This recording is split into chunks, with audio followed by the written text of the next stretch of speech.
Egypt is a land of ancient wonders.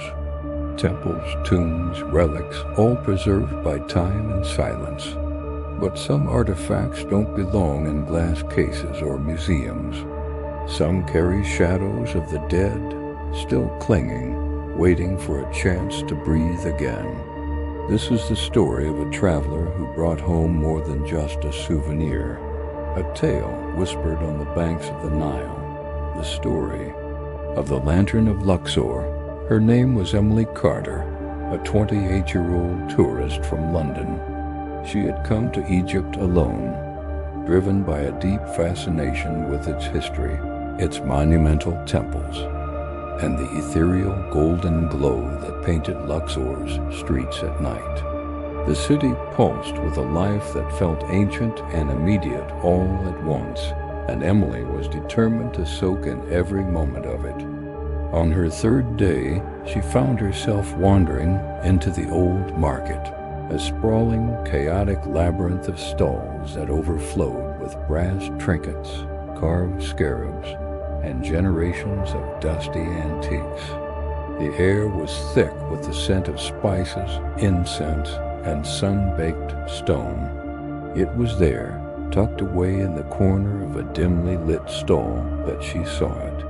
A lantern. It wasn't like the others on display, where most were dull and worn from years of neglect. This one seemed to possess its own inner light, gleaming as though it had just been polished by invisible hands. Its frame was crafted from a blackened bronze intricately etched with swirling hieroglyphs that seemed to writhe and shift if she stared at them for too long. Inside, the delicate glass panes shimmered with a faint, otherworldly luminescence, as if they were already holding the memory of a flame. The merchant, a man with eyes that held 1,000 untold stories, smiled a little too quickly when he saw her touch it. "Very old," he whispered, his voice a dry rasp. "From Luxor's tombs. You take it, cheap price." He leaned closer, his smile fading into a look of solemn warning. "But never light it after midnight."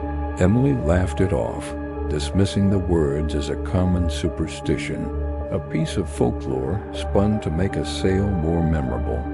Yet something about the lantern called to her, a silent, magnetic pull she couldn't explain. Against her better judgment, a voice in her head screaming caution, she bought it. Back in the quiet solitude of her hotel room, Emily placed the lantern on her bedside table. The bronze felt cool and heavy in her hands. She couldn't resist the urge to see it in its full glory. She lit it, and a soft, warm, golden glow instantly filled the room, casting dancing patterns on the walls. But then, as she stood admiring it, her heart skipped a beat. A cold dread washed over her. Shadows stretched across the walls, elongated and distorted by the flickering flame. Not just her shadow, but several. She froze, her eyes wide, scanning the empty room.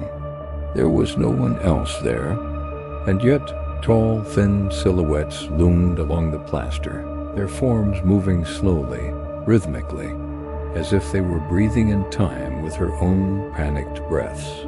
Emily whispered to herself, her voice barely audible.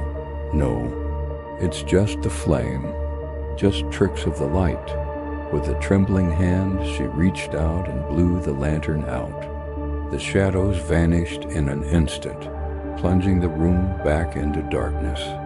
But in the heavy silence that followed, she thought she heard something.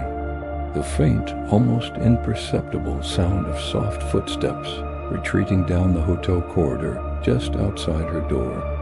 Emily tried to shake off the unnerving experience. She filled her days with the sights and sounds of Luxor, determined to push the incident from her mind.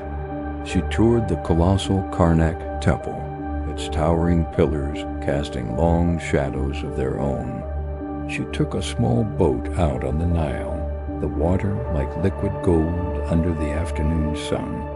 She took dozens of photos, capturing memories she hoped would replace the chilling image of the figures on her wall. But her thoughts kept circling back relentlessly to the lantern. Why had the merchant warned her? Why had the shadows felt so aware? The more she tried to rationalize it, the less sense it made.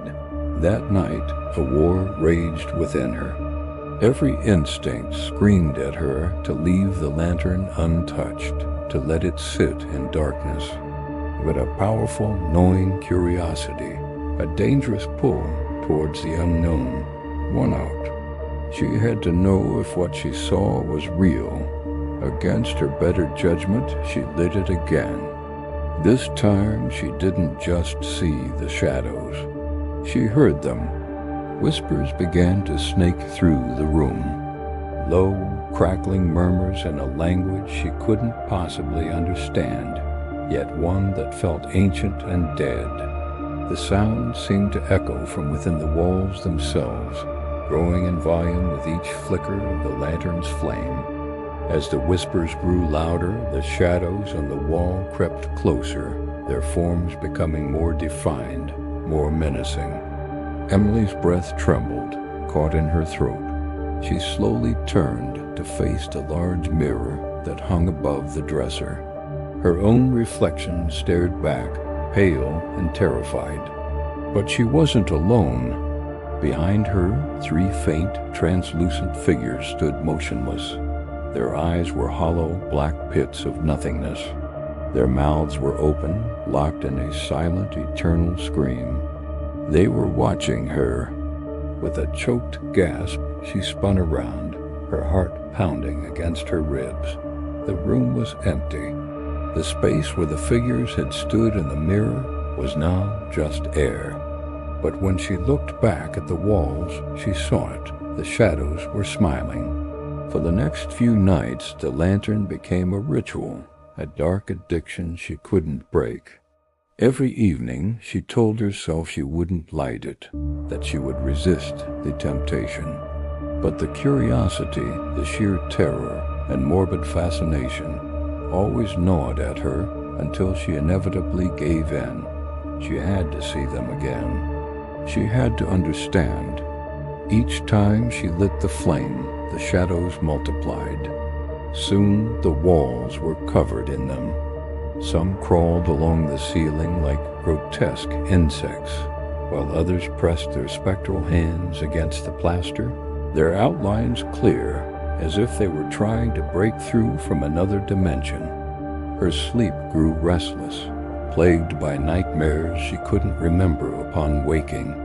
She began hearing the whispers even when the lantern was unlit, catching faint murmurs in the reflection of the bathroom mirror, in the rustle of the hotel curtains against the window, and woven into the fabric of her dreams.